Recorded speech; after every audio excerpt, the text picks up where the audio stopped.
Bonjour chers téléspectateurs, vous qui nous suivez de partout ailleurs dans le monde et bienvenue dans cette émission Temps Fort, une émission qui vous parle sur l'actualité dans tout le domaine possible de la vie. Et aujourd'hui, nous allons parler essentiellement sur l'actualité politique et plus précisément, nous allons parler sur le processus électoral vu que les élections vont se tenir déjà bientôt le 23 décembre prochain en République démocratique du Congo. Alors chers téléspectateurs, sur ces plateaux, je ne suis pas seule, je suis accompagnée d'une équipe, une forte équipe de la rédaction CBS. Et là, à qui je dis déjà bonjour Papa Franck. Bonjour. Je suis également avec Dodo Kalonji, qui est également de la rédaction CBS. Bonjour Dodo. Alors, chers téléspectateurs, comme je vous ai dit, sur ces plateaux, nous sommes au nombre de 3. Ensemble, nous allons co-animer cette émission, puisque nous allons parler politique, puis processus électoral.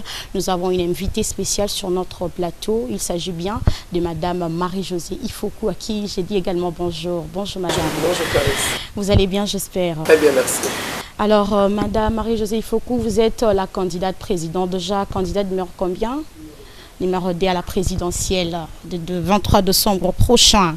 Alors, nous n'allons pas tarder sur nos questions.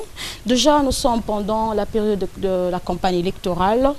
Vous êtes candidate, mais qu'est-ce qui se passe au juste? On ne comprend pas.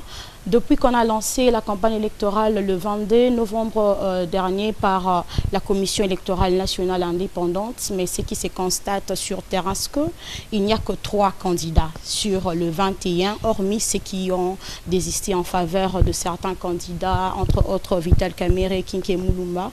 Mais vous, vous êtes aussi candidate, mais on ne vous sent pas sur terrain, on ne vous voit pas en train de battre votre campagne, vous n'êtes pas à l'intérieur du pays, vous n'êtes qu'ici à Kinshasa. Qu'est-ce qui se passe au juste, madame?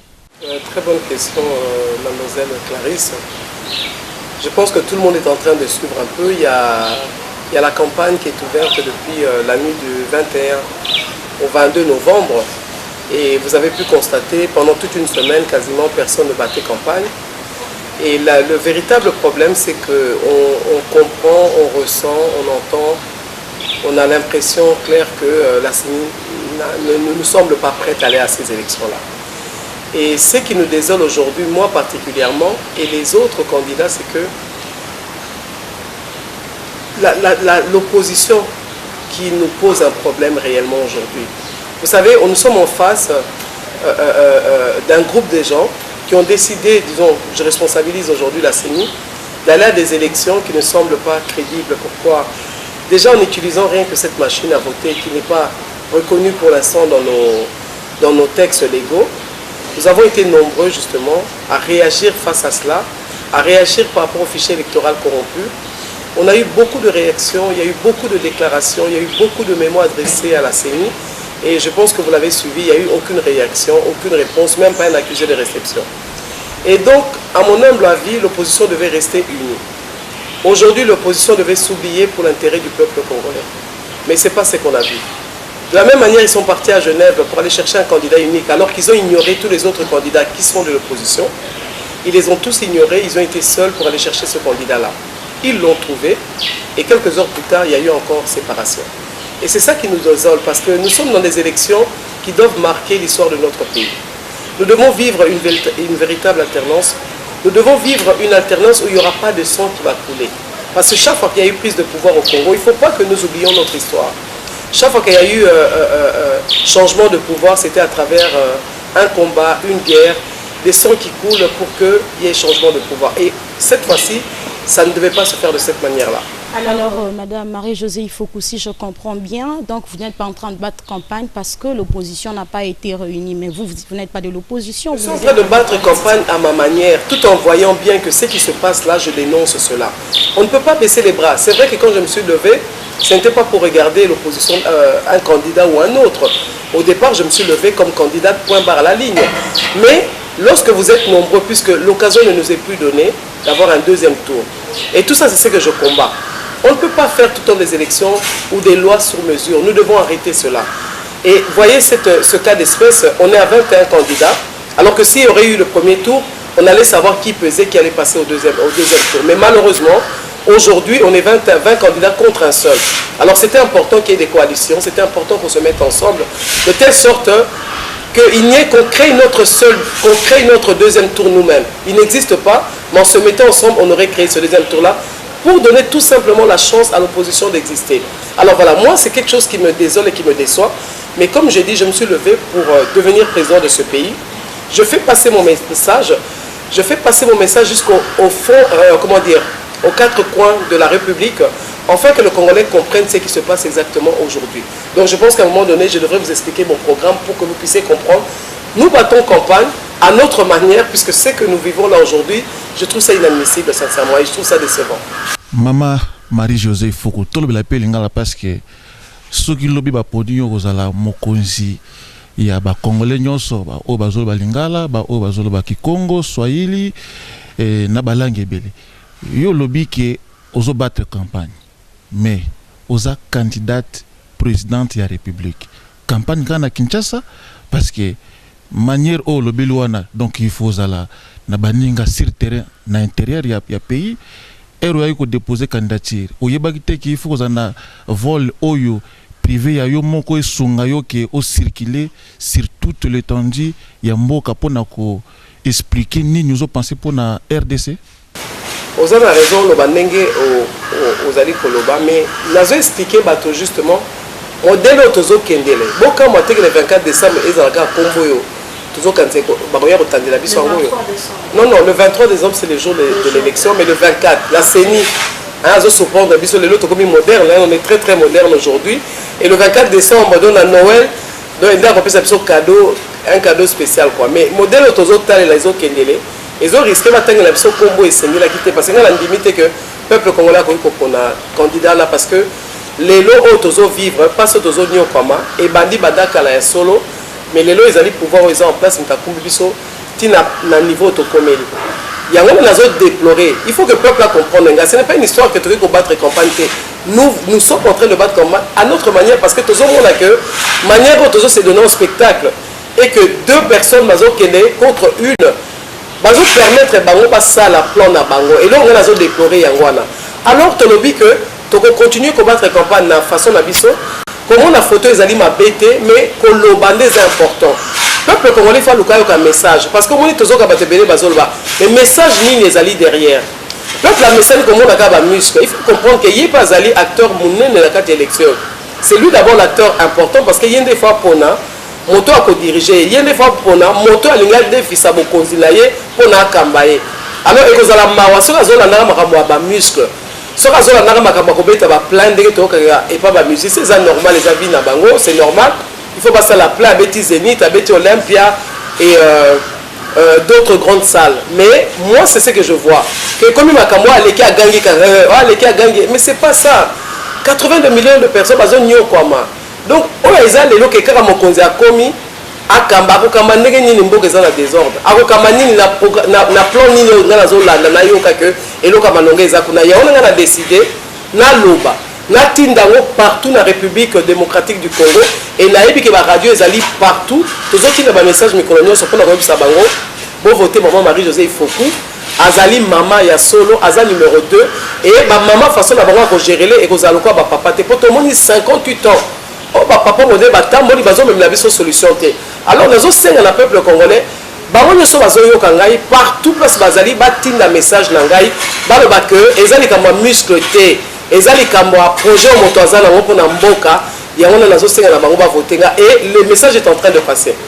Ok, maman Marie-Josée Foucault nazo rappelé que vous allez candidate numéro 2 à présidence en même temps aux alliés P candidate indépendante. Alors, ce qui te l'a dit madame ou tu koloba siko yo cœur aux osenga ba voter parce que aux alliés moi si maman a travaillé à Canal Olenge msusu mais fort malheureusement ils allaient quand même poste où ils expérience poste où ils ont azali assis à vivre déjà un certain nombre de choses pour que aïeba ko vende sika wana pe ko kamba mboka en tout cas RDC zali mboka moko munene alors na éviter ceux qui oza komi mona na place wana lokolo ozali maman ezo pesa yo chance au gagner na ba élection oyoto ezali kaka parce que ozali une expérience moko quelqu'un qui yango ko singa peuple congolais à voter et ozala pour na raison ni l'expérience na lobi ngo pe mbala mingi na leki na ba chaîne et oya maman eza ko bakisa lokola série sur un gâteau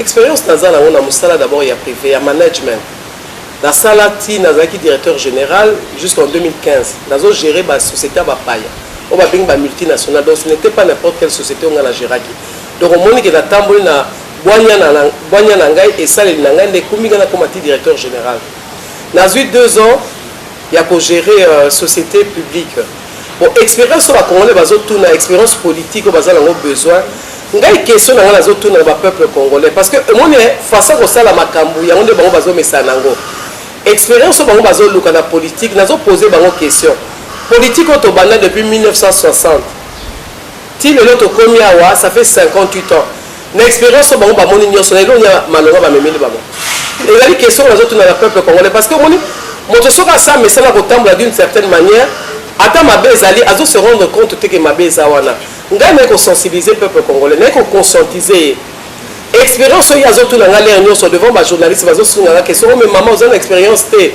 nazo tuna expérience à musala ce que musala nazala ngo parce que nazaki directeur général et na women na musala privé na salle de 2 ans na musala ya l'état mais expérience politique on y bazo luka puisque modèle les devant biso banda to zo indépendance tu lelo ba memela congolais solution mon côté alors expérience nous on bazo luka rappelle que ezali soki le lombo kezo ki na koko ezali po ba opé bazaki kokamba bazwaki une expérience te bakota ki bongo para mais tala ba onyo so moko na ba zaki directeur général ya entreprise ba président nyo so to zwa to bani na Kasavubu to bani na Mobutu to ke na Kabila père to ke na Kabila fils pasala misala ngana sala ya ko kumba une entreprise oyo ba beni multinationale ba sala expérience wana ko gérer za ko gérer mais ngai na sala expérience wana donc oyo ko kontsanga na bango te ngana za preuve na ngaki na sala expérience wana. D'accord, nous allons revenir sur ça avant d'aller plus loin. Nazai na mo motuna moko kala mingi te tango utaki ko s'adresser na nation lors ya présentation un projet de société na yo au senga ki bandeko ya opposition bazala ozala candidate ya unité. Alors, Tilelo est vu comme un Mikolo. Jusqu'à présent, on voit l'opposition n'est pas réagir, elle ne dit rien. On ne sait pas, votre demande a été acceptée, rejetée ou encore jusque-là, vous êtes encore dans le pourparler. Surtout qu'avant le 23 décembre, et aux Hollandais, aux la candidate, il y a unité opposition, to et Zandengeni. Na senga ki na opposition, comme Boyo Kanyezala qui est entre Bangote.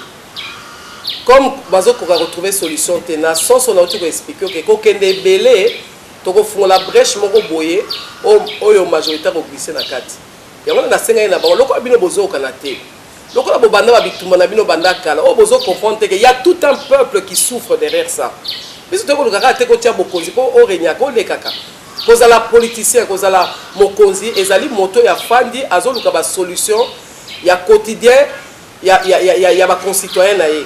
Alors comme nous avons que beaucoup de gens entre bangote na lobi bon ba papa to yokana nan to sangana to za ka bino na bino to ce que nous avons balika maman et ça en termes de rapport à maman point barre la ligne non j'ai déjà parlé de mon expérience j'ai travaillé j'ai étudié tout ça il y a donc je voudrais que les gens comprennent qu'ils ont existé mais au-delà de ça je me retrouve ngamoko siko maman entre bino et comme les mamans eza bato ba rassuraka maman za muto ta olinga kangama na pouvoir na makasi so que sibité a olongane la fête il y a wana na senga ki na bango que modèle autozoke na désordre de papa na ngai to yokana nano soki ngai mama bo accompagner ngai ekozala plus facile tina tozo mbongo e pa ba paya ezate ko sala élection esenga ka mbongo bat ba memela bino soki bozo mbongo e pa ba paya ezotia bino singa na kingo yango ezotinda biso na kati ya ingérence tozo boya au moins ko boya ingérence sur le ka te linga ingérence te mais bon ingérence te bolé mbongo batu donc ceux qui bango bazoki no sala élection bazoka ko zoka mbongo batu après bato il faut pas senga ba rendre bango compte mais qu'on rendre compte on les a eu au PC moko bango ba reçoit 1000 moyo ça les a te yana le ba na bango na facilité tâche bon pour ngai na za maman na koluka na umela te no saka mandat moko et puis mi lokola un modèle d'une transition ngai na zongi ici l'état en place na sali ba réforme estengeli na bongisi biloko nyonso de manière à ce que na préparer des élections et l'élection est aux crédible, transparente, dernier tout le bacatan nyonso et ce qu'on moto à combattre campagne malamu à gagner l'élection puisque na raison ça fait deuxième tour. Je reviendrai sur le programme après. Donc c'était ça ma proposition et puis quoi bozo kana entre binoté. Ngala zanga moko alors bon soutenir ngai, bon pesaka message na République mobimba biso to longwe, dozo accompagner maman Marie-Josée Fokou candidate kaka moko comme ça. Le message est simple moto akobunga nzela te po nazaka ngamo pour nous faciliter la tâche. C'est dans ce sens-là que j'ai fait cet appel-là. Mais bien sûr, il y a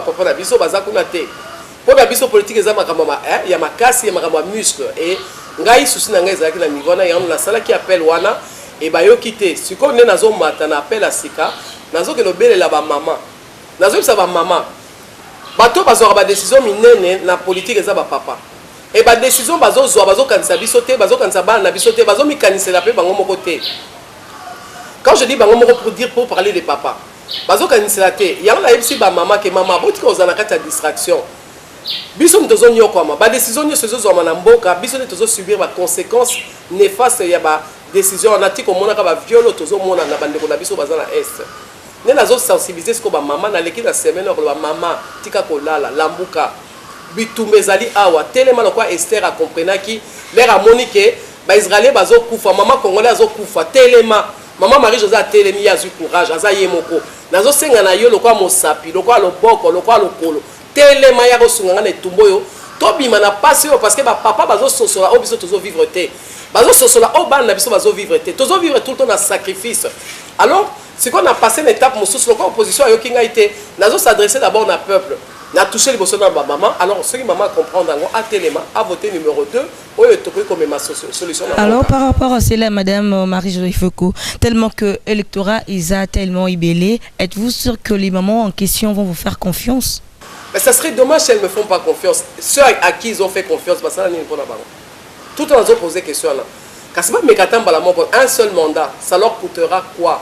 Puisque les preuves sont là. Dans aucune expérience, mouké, n'a pas, n'a tamboli, n'a sacrifice, n'a mis sacrifié totalement pendant 10 mois, n'a pas la moindre action, n'a même qui. Il y a beaucoup de mamans qui ont décidé, n'a pas un problème, tengaï, n'a pas courage, n'a télémi, n'a pas moko. N'a invité ma maman. Bon téléma, bon accompagner parce que tu as 52%. Ceux qui maman ont eu message au père voter ngai, li solo et si papa fanda nanu, ba yalen ko accompagner biso na misala to travailler ensemble mais maman mutazana muto mboka azongisa l'état na place naie. Donc la lancé invitation na ngai. Pardon? Na 2006 na 2011. Confiance de maman ils allaient été. Mais ba maman va s'ala quitter. Il y avait pas de maman en 2011. Oui, c'est 2006. Maman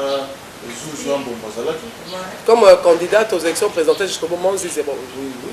Moi je me rappelle de la maman Kassavou, je crois, qui était là. Mais, ok, il n'y a pas de souci. Mais ceux qui m'ont compris quitter, tu comprends, ça fait maintenant 10 ans. Hein? Et ça fait 10 ans aujourd'hui, enfin même plus que ça, 12 ans. Ceux qui m'ont compris quitter, mais les l'occasion ils ont comprendre, parce qu'à mon avis bien que la situation n'a changé kakate. Alors, à mes kambalo yo, Gaï Nazali, moi, on a sali longtemps dans la politique, on a sali la preuve ailleurs. C'est à elle de décider. Tozo supplier à comprendre que mon kumbo yaza nango likola mutu likola mo Congo. Nga maman Marie-Josée n'a pas déchargé. C'est à elle de à comprendre le message. C'est important. Pour na bana na biso, pour na papa na biso. Oyo lelo ba perdre pe misala. Lelo ceux qui maman da simi économie informelle, c'est parce que papa balongo les dignités les nyonso. Biso tozo rozong c'est la papa na dignité, tozo décharger pe maman. Mais ba reprocher ka toujours maman congolaise que bozala na moazu moko boye. Ngana sunga mama Marie-Josée pour le bien bonga pour le bien comme boy on dirait bozalaka toujours unité. Est-ce que de temps en temps tu auras toujours message wana mais ba maman ba yoka toujours te bazalaka toujours sima ya ba papa? Est-ce que aux assure que na 2011 oyo 2018 oyo yo pe ozana Kinshasa awa ba ozo relever ba défi belé ba ko sala confiance kaka boy là le but on sanga confiance kaka boy ça veut dire quoi? Et ba papa ezaka kaka boy té. Puisque si on dit que biso ba maman toka na raté zo bon ba papa bazo sala ni on est baza candidat capable de sa candidat mon côté on les a zouaté entre ceux qui tozo solo na zo la bango baza capable de.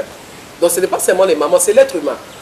Mais ngai na yebi que maman lelo pour ngai opportunité nzamba pesi yangona ko le latango nyonso ko kene ko sambela l'air nyonso nzamba pesi opportunité abimoninga no mosa bimi telema azan expérience ezate kaka pona za mwasi azan expérience atanga asala misala minene ayeko bimission na passe. Donc nazo senga na ba mama na robonde la bango tisuka mama ko rater opportunité oté et maman nyo so place azaleli ayebisa mama mosusu ayebisa bana to meka kaka mandat moko nanu na senga mandat moko nanu bango mo bakota so ba boyi ngai mama ko bimisa ba mando kité a côté le balé na malemba ki. Donc azala eloko ko perdre té.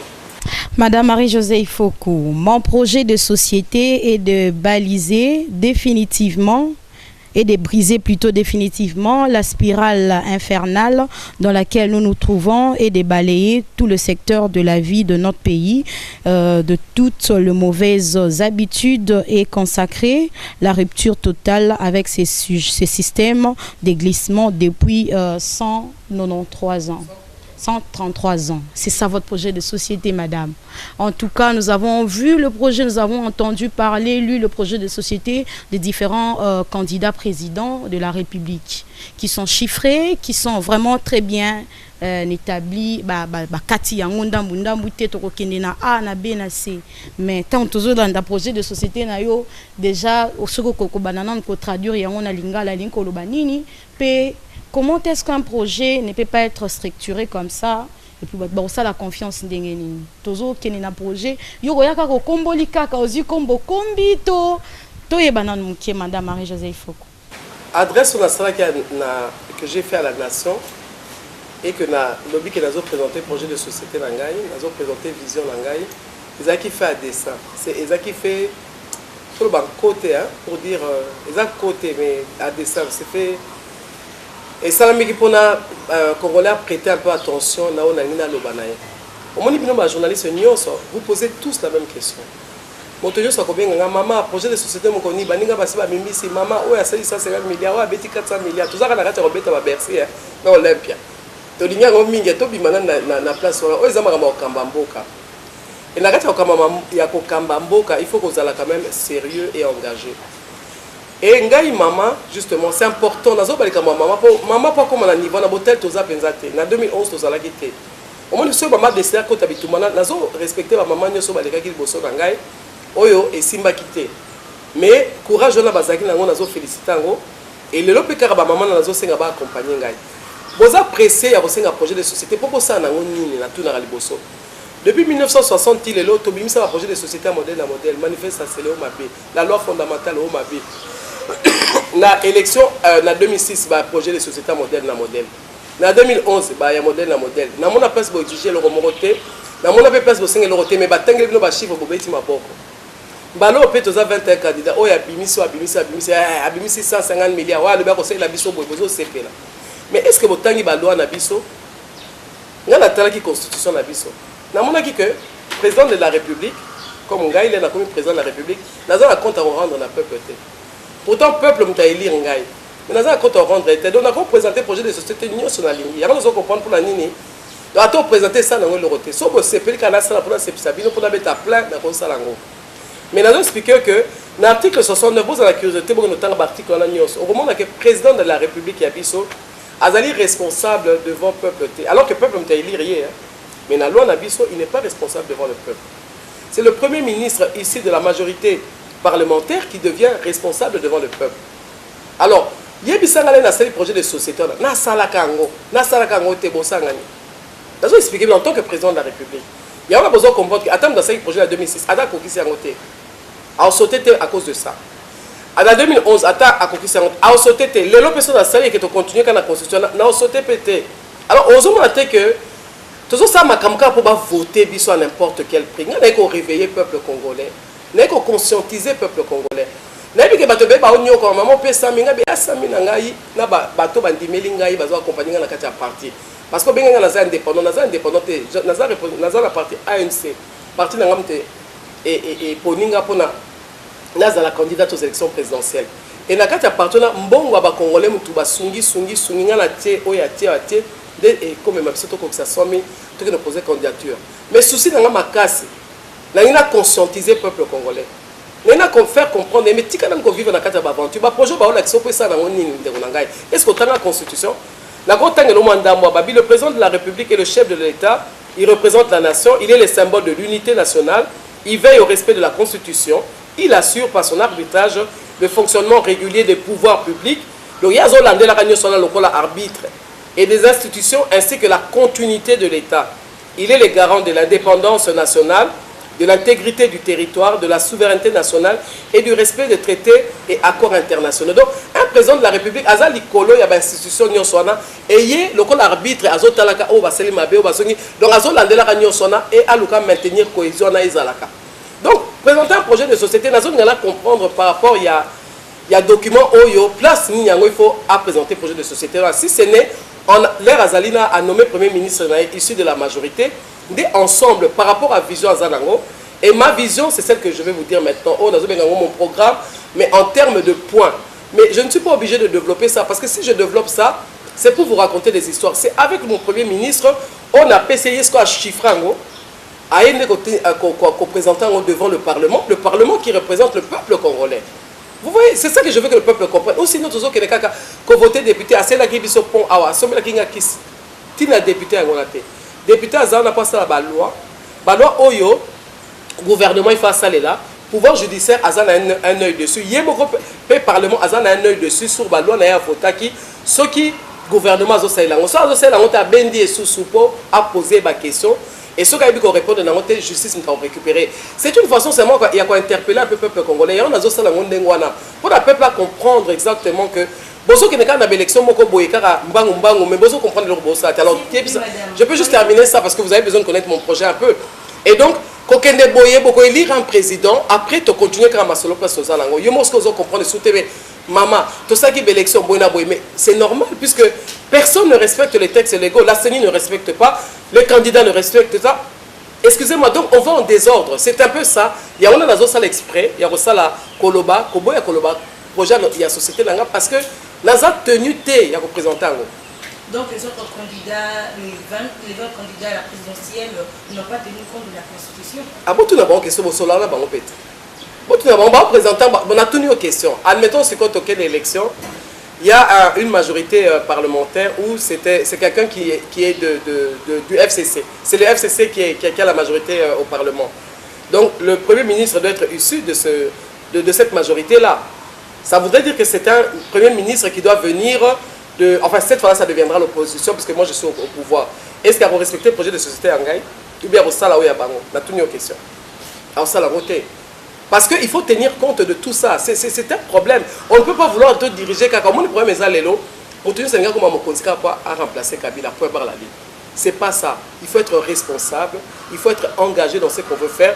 Et moi, ma candidature, c'est celle-là. Où je voudrais d'abord, si vous me le permettez rapidement, de vous présenter un peu ma vision. La ligne Tokanga porte, on a 133 ans. Tobotami par biso mon côté, ba pam, ba boti biso ba carte na biso ba dessiner, ba garder biso na carte. Mutam tazaro vivre dans ndenge na ba groupement na ye, azo vivre sans qu'à la une nation, sans qu'à la un état. Mindelem to ba comme si biso un état. Mindelem to ba dessiner carte na biso ndé to se retrouver na carte ya Congo lelo. Mais là on va dessiner qui Congo, ba c'est là qui on biso, be ba misela ki. Ba misela ki ba ngomo. Ya on a mutu na mutu comme gâteau, azo gâteau ali gâteau a salé a lingi. Tobundi biso na biso moko na 1960 aux indépendance. Natamo aux indépendance wana Joseph Kasavu mutazwa ki bokonzi. Donc banda yeti lelo tina Joseph toza entre Joseph et Joseph. Donc ti lelo soko landi bien moto nyoso ayaki na mokonzi ambo na bokonzi amboka azalaki bien intentionné. Alingaki asala bolamu. Mais problème na ye akutaki un système ezako sala mawana banda kala. Ils ont salama que mon gouverneur général on a zala ba parler sur certaines choses et tout à côté du système au Zalaki. Derrière à continuer à carte bien qu'à lobby comme indépendance à se perdre rapidement. Donc il y a pas comme qu'on abusé. Et c'est ainsi de suite. Le quand au botama pas abuser à Nabiso, il y a on les ont continué tilelo. Ngai maman Marie-Josée na télémi pendant le baté et coquille. Donc kangana porto on a 133 ans ya bon nyokoli ya boumbu oyo bon mengwa modèle wana pe kozanga ko yeba ko lia biloko apamba ndeko na ngai. Proposition d'un programme, c'est celui-là.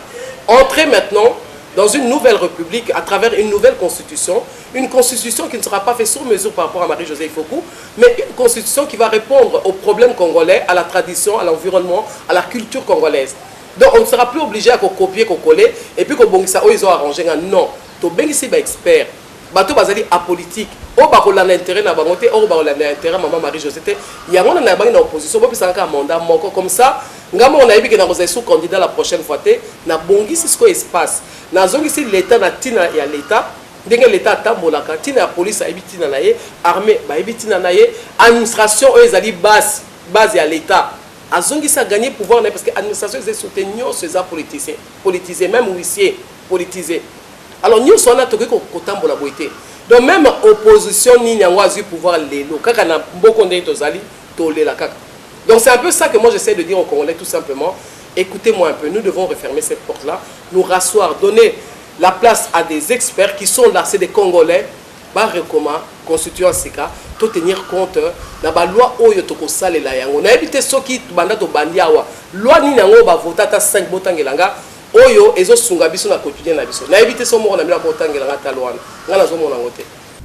Ok, Marie-Joseph Foucault, changeons un peu du chapitre, parlons des élections. Êtes-vous sûr que les élections auront bel et bien avant ce 23 décembre, comme promis par la Commission électorale nationale indépendante?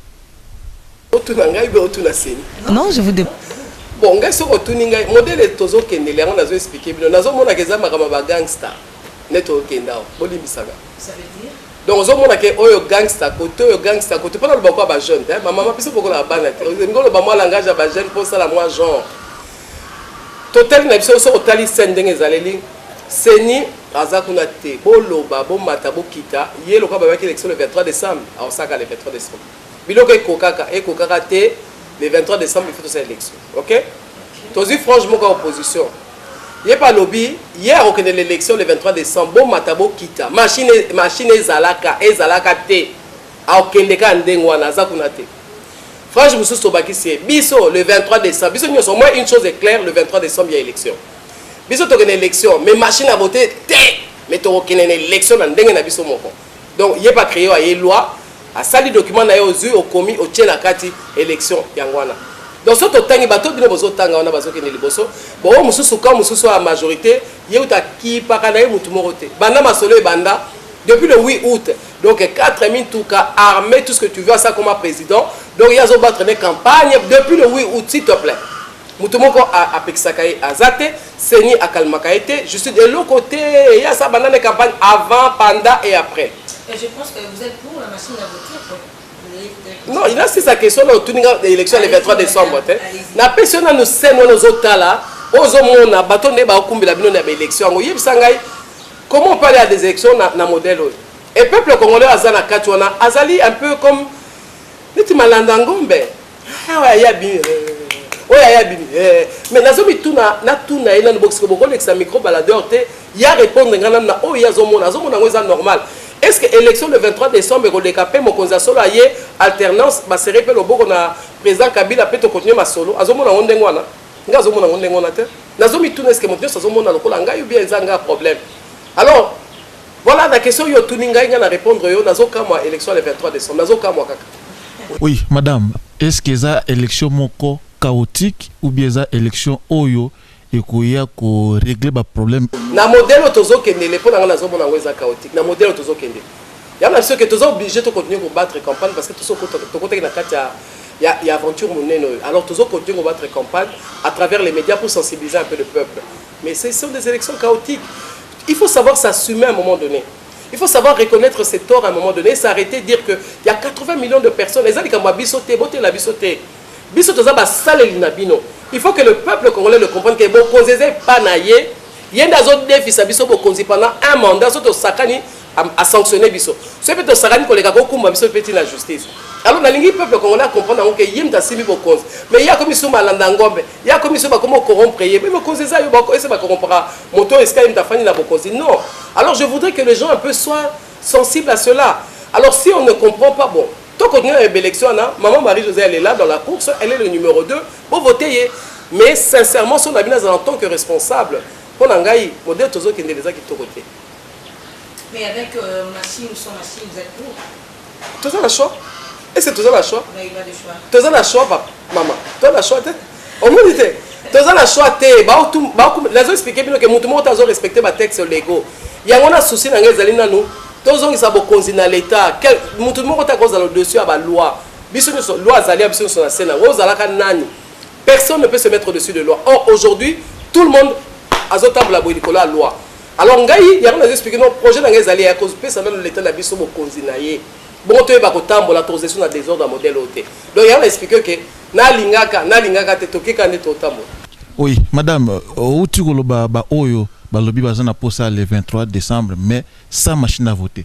Mais na koyebi sayo ki te kaka bango mako balobi ki te ba couper sa consigne ya vote mususu. Donc ba kozala ba ko faire partie que beaucoup ne voter na machine wana malgré bazana ko confiance te.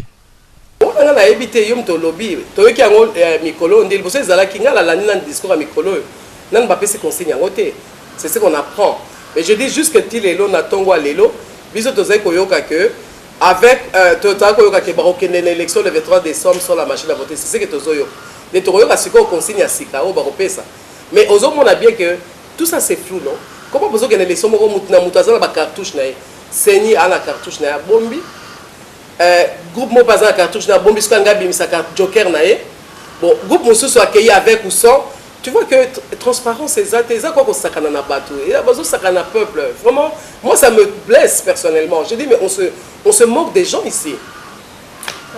Madame Marie-Josée Ifoku, dernièrement nous posons à moi Simon Moukié dernièrement leur kaka ya adresse ya nation na yo salaki au réclamant qui m'ont que candidat il y a FCC candidat à la majorité azalaki quand même n'a pas avantage belé par rapport il y a les autres candidats et dans ce qui nous ont soumis si malanda qui cette qui kuni azaki kolera était ba candidat président bazaki malamu protégé té baza sécurisé comme il se doit parce que toyoka ki na bambala sénateur candidat FCC ba pesa qui quand même ba policier moi mingi que bino sikoyo tokomi na campagne électorale les amis ndengeni bozali kaka na avantage on les alliés amuki par rapport à candidat FCC to bozali sécurisé na lolenge sengeli te donc tokomi na niveau nini na moment ngai personnellement batindela kingai alors que balobaki na déménager na zaka keska na zalaka batindela kingai les 25 policiers na mona ki bango pe depuis mercredi la semaine passée donc les lolenge ça la presque une semaine. Donc, hors loi et le baki le 19 septembre, normalement, l'air va publier la liste définitive des RONA Tozu sur la sécurité nationale. Donc, ça fait comme ça, total, 19 septembre, total 19 octobre, 19 novembre, la sécurité nationale en décembre. Donc, à 2 ou 3 semaines des élections. Nous avons expliqué que les gens ont la loi tout le temps. Et ce n'est pas normal. Il faut qu'à un moment donné, tu apprendre à respecter la loi. Et le peuple congolais peut apprendre à comment exigeant. Parce que si on est exigeant, bandaka ko immédiat kay boy ko nettoyer kay bamboka msusu bakamba boy ezalaka te mais biso tozo accepter makambo mingi trop et à un moment donné biso moi il faut se respecter ceux qui te comme exigeant ceux qui peuple comme exigeant biso bato tozo to kamba peuple to appelle à respecter la peuple donc les longai ça fait 6 jours la zui ba policier 25 policiers.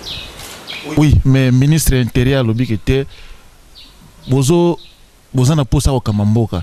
Mais les 25 policiers, il paraît que Bamoussous Baza très bien traité, pas Bakanda Moussous Abi. Comment yo mutozana posa wa kamamboka mais 25 policiers ozo ka nourrir te. Na ebité ceux qui ba oyayo Baza très bien nourri et ozo ki bango malam. D'abord l'oué le bité que ngam na honorer bango. Baza na charge à l'état.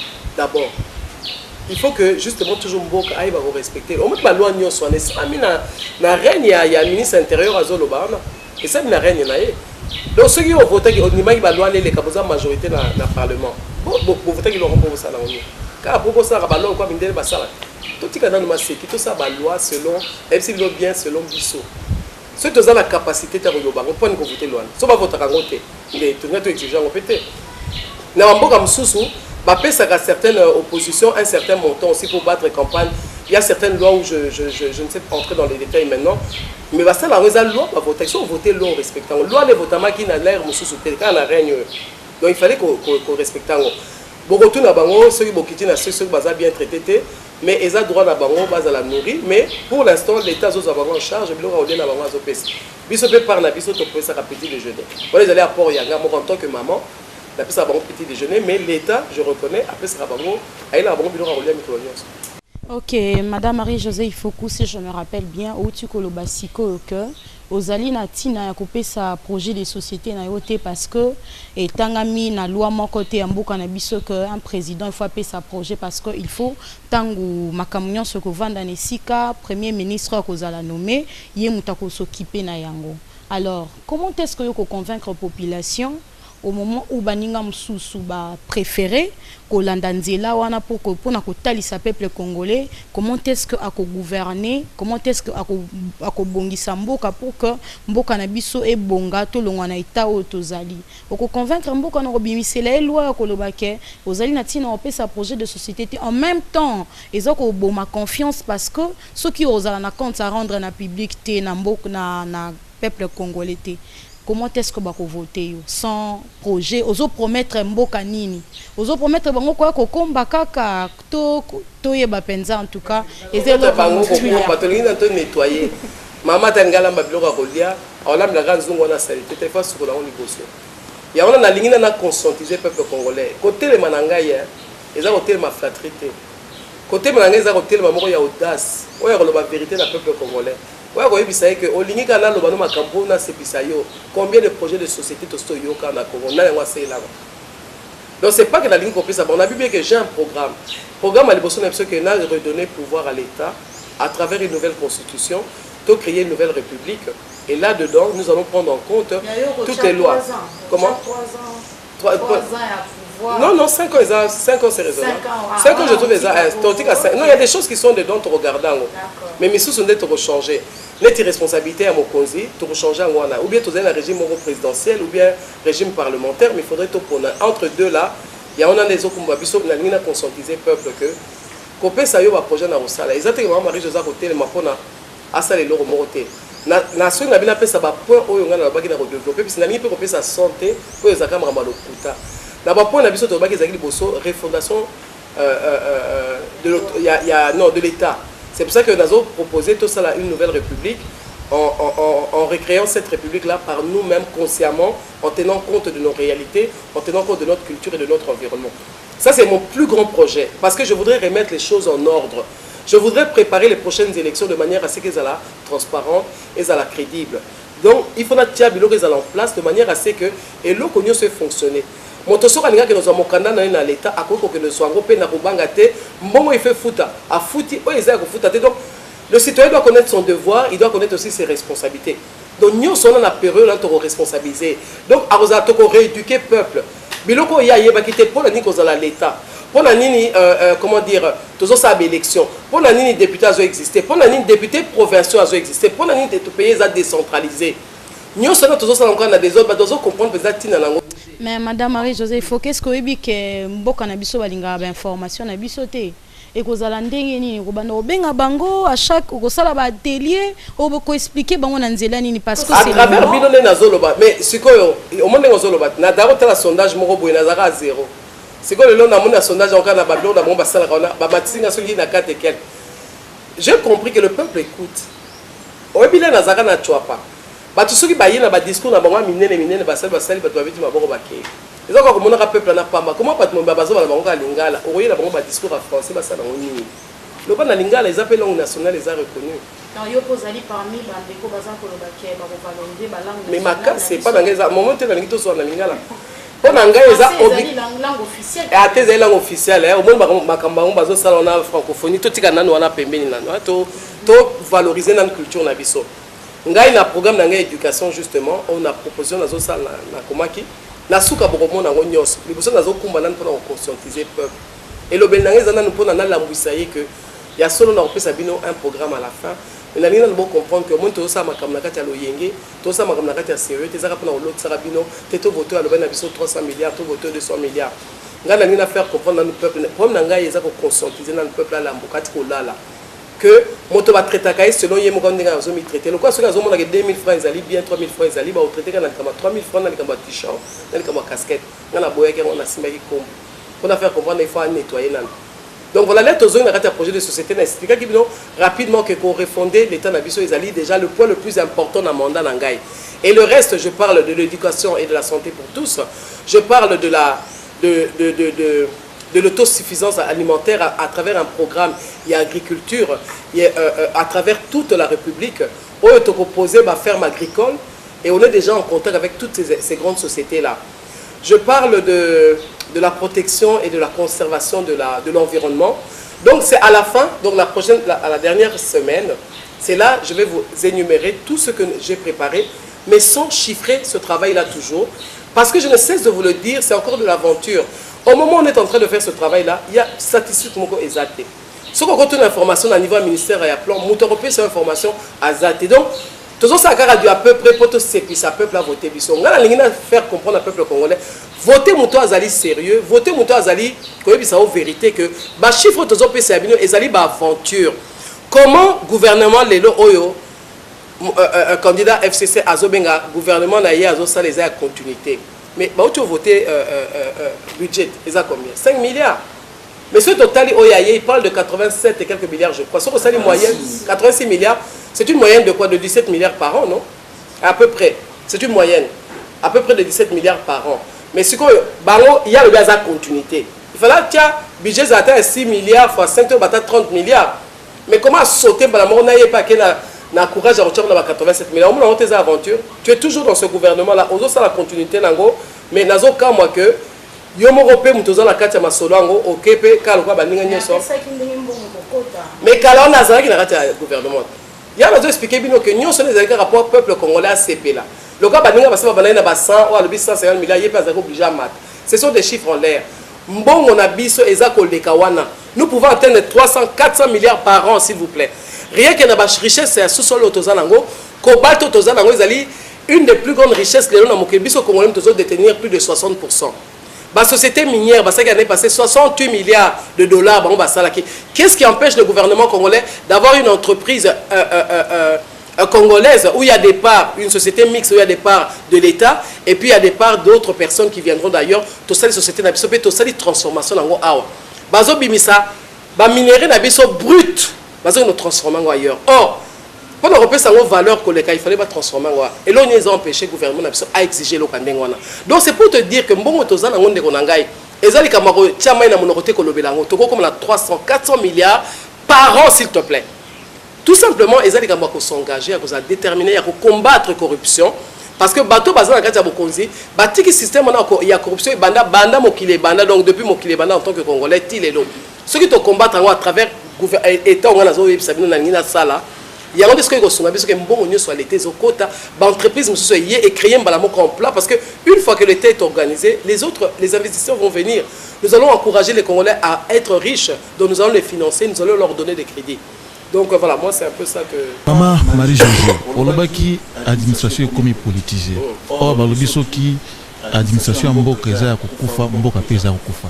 Mais même na Congo nini oko bunda pour que l'administration à Congo est zone parce que na niveau ya États-Unis ceux qui États-Unis parce que basé une administration solide mais na Congo où tu relever le comment quoi na corruption et bominyoso politique et bominyoso yo kolonga ngondengeni kolonga ngo ezali facile na tango to bandeli les tongo na zo sabino to bandeli to sali une nouvelle république à travers une nouvelle constitution to sali référendum.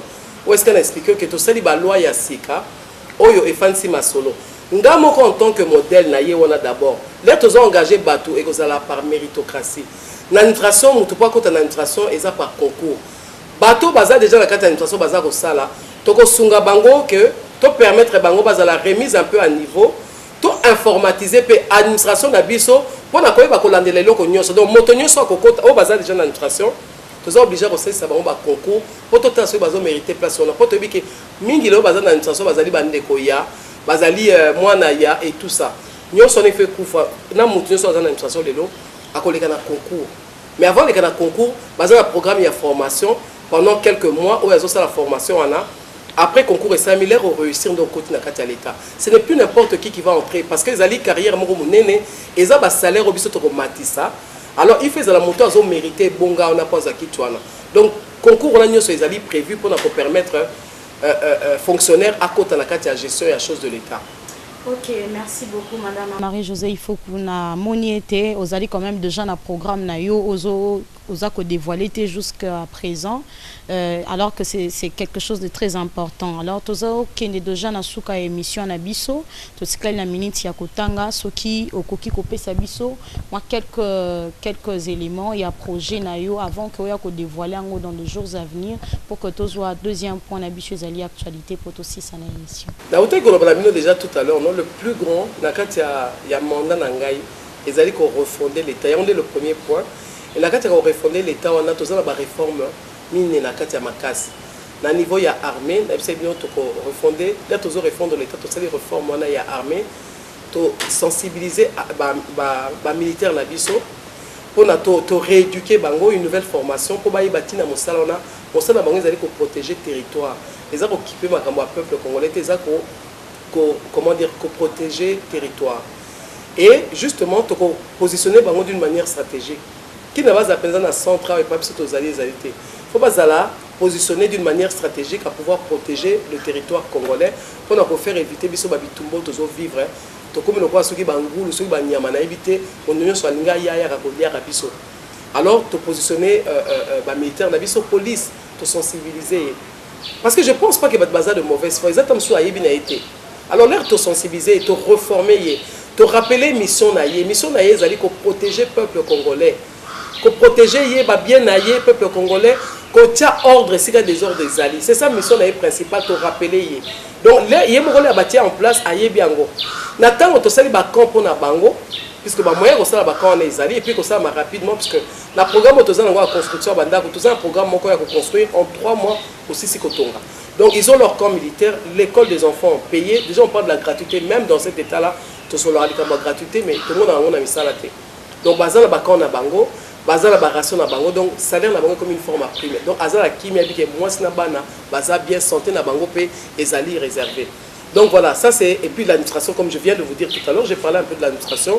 Donc, si on peut sauter la réforme au niveau de l'administration, et dans mon nous a pressé Franck, au niveau de vélo. Non, il faut que tu aies l'autorité pour attendre. Ah ok, d'accord. Donc bref, et puis dans le pouvoir judiciaire, il faut pouvoir judiciaire à comme président indépendant. Il y a une action à casse à mener, il y a qu'à permettre au pouvoir à la indépendant à travers une coopération bilatérale avec d'autres pays, autoza, tosolarna bango, tozota ba modèle au basali que tokoko travailler na bango pour aider justice nation à tambouler un peu noki na kati aliment de manière à ce que bah to bundisa o nyo seza corruption to sanctionner o nyo sazo tambola mabe donc et rozala musala moko makasi ya ko permettre justice à la indépendant. Ça c'est le plus grand point que je vais faire. Bon, comme tu es pressé, je te laisse aller au prochain point. Oui, madame Marie-Josée Ifoko. Lobby Oeleki, Union européenne et outil pour renouveler les sanctions dans quelques 12 personnalités congolaises, y compris candidats à FCC. Donc, na souka na coup de lobby qui était bakoki ko adapté ou bien ko tala yango après ba élection. Na yebité réaction des anini par rapport à décision ya conseil ya Union européenne. Pour ngeza makambo asoni, to benga mboka mnembo lokwa Congo, mboka kitoko lokwa Congo, mboka tonga richesse lokwa Congo pe ba pa mususu ba ka ko décidaka ko sanctionner bino, ko punir bino, ils ont masoni. Il y a un ceux qui vont comprendre la vision bien, il y a tout mis respecté nan. Tout ton amour na biso biso moko to respecter ba loi na biso. Biso to respecter ba loi biso moko to sali. Il y a psanga mo paya uti libanda aya mati likolo ya l'état, c'est quoi yem ta comme punir bino. Est-ce que c'est normal? Au monter za mamasoni. Alors nous sommes les alliés comme responsabilité. Dès la zone bonne de la peuple congolais va comprendre le discours nangai. Pas la précédente sociale, social est qu'on découlé, social est qu'on cela va de soi. Donc une fois que l'état a fandi, une fois que le camion se fandi, social et ça automatiquement parce que tu crées déjà la richesse à travers l'emploi la société et comme ça automatiquement. Mais on a l'autre on a l'ingénieur à faire prendre de conscience. Comment on peut mener le Congo beaucoup de amis vous toujours libanda. Alors il y a une façon de se permettre de pour nous punir on a pour nangai ça sonne mais président Kabila Lobaki il s'en fout de la sanction et résultat de l'élection et qu'on dépend même pas de la sanction malgré que toi qui revoir même après l'élection na yebité apparemment yo pose na même position au s'en fout na pe na ba sanction ndenge wana il y a président les autres sur le il s'en fout non c'est lui le président on a président de l'anté mais on a expliqué justement on a la reine nanga bloka bokoye nanga jamais que mutali banda aya ka koloba nanga yana zo la peuple congolais voter maman Marie-Josée aza maboko pembe azunyonga mutuli banda te azo bunda na ba oya yeba congolais bazo ndimela ye batini langa chaque jour nazo zo ka mama enveloppe ya enveloppe nazo zo penza mbongo ezo uta na Congo za bazo do ezo uta na Congo do eza musao bisto sana ba congolais naza na mutu tele ba ochanga na bokonzo azo na nyongo na ngaba na ko kotaka makamna nga dérange ka ngai nga nazo senga na peuple congolais asosolango ngam naza mokonzi lelote yem taza président soki a décidé ngona eza yebiso biso zo tela ye mais ngai na reine nanga makamba ko kozala te parce que constitution biso to kosala la. Alors, son arrêt, non, c'est que vous le prenez, il est incompétent alors? Ça n'a rien à voir, ça c'est pas de l'incompétence. Ça c'est une décision qu'il a prise. Quand quelqu'un prend une décision, on verra les conséquences de cette décision. Parce que vous dites que l'arrêt n'a pas. Oui, mais chacun mène sa politique. C'est ça, c'est pas ça l'incompétence. L'incompétence n'a rien à voir avec ça, c'est une décision. Moutamtaza la politique, naïza wangai, politique, on a mené les bosses, on a refondé l'État, on a fait ça l'État valeur de manière à organiser les choses. Quelqu'un d'autre va venir à Roloba. Ngale la zone à Bokos, la zone on a banda ko belé, na osala, je sais pas moi, moutinyo ça aux amis tout cas, boyna boy. Européen a la compétence, et on les a dit projets de société, na des programmes naïe. Je ne peux pas parler d'incompétence. Pour moi, ça n'a rien à voir avec la compétence. C'est une décision qu'il a eu comme un président de la République actuelle. Pour moi, ce n'est pas de l'incompétence. Et aussi parmi l'actualité, le docteur Denis Mukwege vient de recevoir le prix Nobel de la paix hier lundi 10 décembre à Oslo en Norvège. Il est appelé réparateur des femmes. Qu'en pensez-vous par rapport à cela?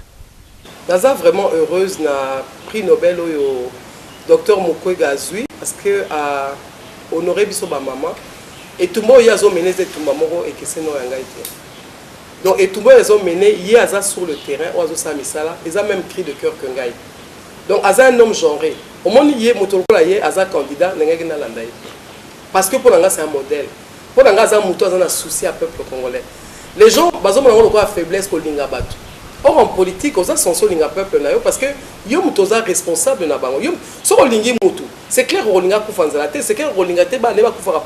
c'est ce que le docteur Mukwege fait. C'est un modèle pour moi, ce papa-là. Aza un véritable modèle. Donc, moi, je suis très fier de ce prix Nobel. Mais Nazo n'a pas sensibilisé Bapaya, Obayo Karabiso, que Bango peut baza responsable na Oezo le Kakuna. Bango peut Bango tika bata Ramagambo Oezo le Kate, Bango peut baza na Katia Makama. Donc, prix Nobel Oba peut se lier. Bango peut pas se remettre en question que Basunga Bisto le Katia passe parce que Monusco Azali Kuna. Et Monusco peut faire Aza responsable na Oezo le Ka. Donc, voilà. Prix Nobel, on faut interpeller Moutunios. Interpeller le peuple congolais à la distraction.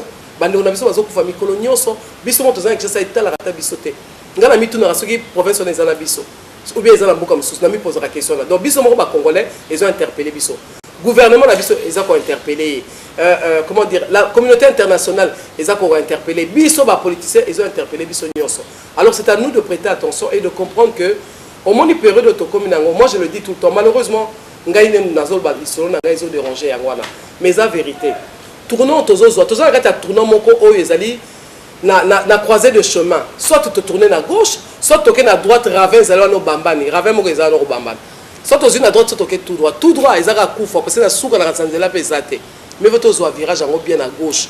Et nga nazo senga na peuple congolais à comprendre souci à maman Marie-Josée a telemi poison qui ça ma solo et qu'on permettre biso to vivre sous ba humiliation oyo bandeko na biso bazo vivre na ST, bas na biso baza violé, mais est-ce que parlement azali ou bien azalité?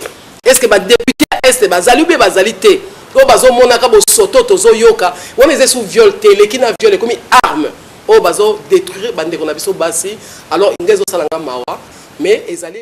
Et beaucoup plus vous parlez de nettoyage en d'autres termes ils a repentance ou comment? C'est la repentance nettoyage c'est ce au niveau comme ça propre ceux qui montent maintenant ils allaient propreté ils allaient mwindo tellement bakamo ezoleka na SSA bato bazana mtema mwindo. Ba mutaza mtema bolinga kosa makaba ya violer mutu batu 20 ans no violer moi na 2 ans est-ce que ça a sens? Ça a sens c'est-à-dire motema eza mwini sukola motema wana sukola onzamba sa yati to comment avec l'église de Bélan. Donc c'est un travail personnel d'acceptation de soi, d'accepter que tu es congolais comme moi je l'ai fait en renonçant à la nationalité canadienne. Je voulais être congolaise et d'être fière d'être congolaise. Aujourd'hui je suis fière d'être cette congolaise là. Donc c'est ça, je voudrais que les Congolais comprennent que nous recherchons notre fierté aujourd'hui. Tout le Canada de l'Oakolia nation c'est la socialité. Tous ont une fierté, une dignité, parce que en faisant ce travail-là, jusqu'au niveau de la nation, nous aurons récupéré cette fierté qu'on a perdue, cette dignité qui ne fait plus partie de nos vies. D'accord, merci beaucoup Madame Marie-Josée Fokou. Nous sommes vraiment presque à la fin de notre émission. Alors, déjà une question, c'est pas une question, mais je me demande, est-ce qu'il y aura élection au Nord Kivu? Parce qu'on parle d'Ebola, on parle de l'insécurité, ainsi de suite. Il y a la CENI qui ne sait même pas accéder pour faire l'installation de bureaux de vote. Il paraît Bozo Kima, to éviter Bozo Kima pour Kuna, Basili Kelibino, Baro voter Binoté, Tondengini. Alors nous allons revenir dans d'autres numéros. Nous sommes vraiment pratiquement à la fin de cette émission. Ce que vous allez Nalilo Bayasuka, mot de la fin, message que vous coupez sa nation avant de chuter. Les élections, pour Ebola, nous expliqué c'est un peu difficile. Les maladies, il fallait la tenir sur les misère, donc ça démontre clairement que toutes ces élections, on a une insécurité, on a une épidémie en place alors que tout le monde combattre en gros. Mais comme misère et c'est un peu difficile pour nous. Mais les ambassadeurs sont en train de total la élection le 23 décembre. Mais on a quoi que le peuple congolais lelo bino mtu bazali ko landanga na sengi na bino bo toucher motonyo sur place azaleli ayoka message na ngai. Oyo élection to ngito sala eza lokola to kominde ko sakana. Mais ceux qui te comme obligé ndenge tozo mona ke tozo ke nango tina suka. Ngana ko senga na yo o voter maman Marie-Josée Ifoku aza numéro 2. Parce que na ye pona ko abuser na yo te, na ye pona ko sakana na yo te, mais na ye ko bimiso na kati ya boumbu. Programme nanga munene ezali ko memo na kati ya délivrance. Na telemi lokola Esther, ceux qui ont toye binzambe obi obi lisolo ndambo. Lokola Esther, les ramoni ke ba oya ye baza ko kufa, ba oya ye bazo mona sous clarté. Maman ka muta telemaki. Maman a appelé modèle à Jésus-Christ. Alors permettez ngana kota na kati ya ko expliquer na sens wana que tokoki ko susu ko continuer ndenge tozo tambola te. Tozo na ba texte légaux, tozo na ba loi, mais tozo sala lango te. Nga Marie-Josée il faut qu'on a télémi pour na ko yebisa OK. Na ko inviter yo ensemble tout sala ba loi sika, tout sala constitution sika, tout sala une nouvelle république oyo ko pesa biso dignité, pe ko obliger congolais nyonso abana ko respecter ba loi wana, soki aza capable te to longolié. Aza capable te ya ko tambola ko gérer mboka ndenge songoli et sengeli to sanctionner. Donc voilà, la sengi na bino bo voter maman Marie-Josée Ifoku parce qu'elle a des solutions à ba problème na bino. La sengi na bino bo voter maman Marie-Josée parce qu'azo mema bino na mboka sika, azo mema bino na kati ya kana. Merci. Merci beaucoup, Madame Marie-Josée Ifoku. Merci d'avoir répondu à notre invitation. Chers téléspectateurs, nous voici vraiment à la fin de cette émission Temps Fort, une émission qui vous parle de l'actualité quotidienne de notre pays et qui vous donne aussi l'occasion de découvrir différents candidats, députés nationaux, députés provinciaux, candidats président de la République, parce que nous sommes aussi également en train de parler plutôt de l'actualité politique et en ces moments de la campagne électorale aussi. Alors, merci à vous de nous avoir suivis. Merci beaucoup à toute l'équipe rédactionnelle qui nous a accompagnés jusqu'ici pour tourner cette émission. Merci à vous, chers téléspectateurs. Et on se retrouve très prochainement plutôt avec un autre numéro. Merci. Au revoir.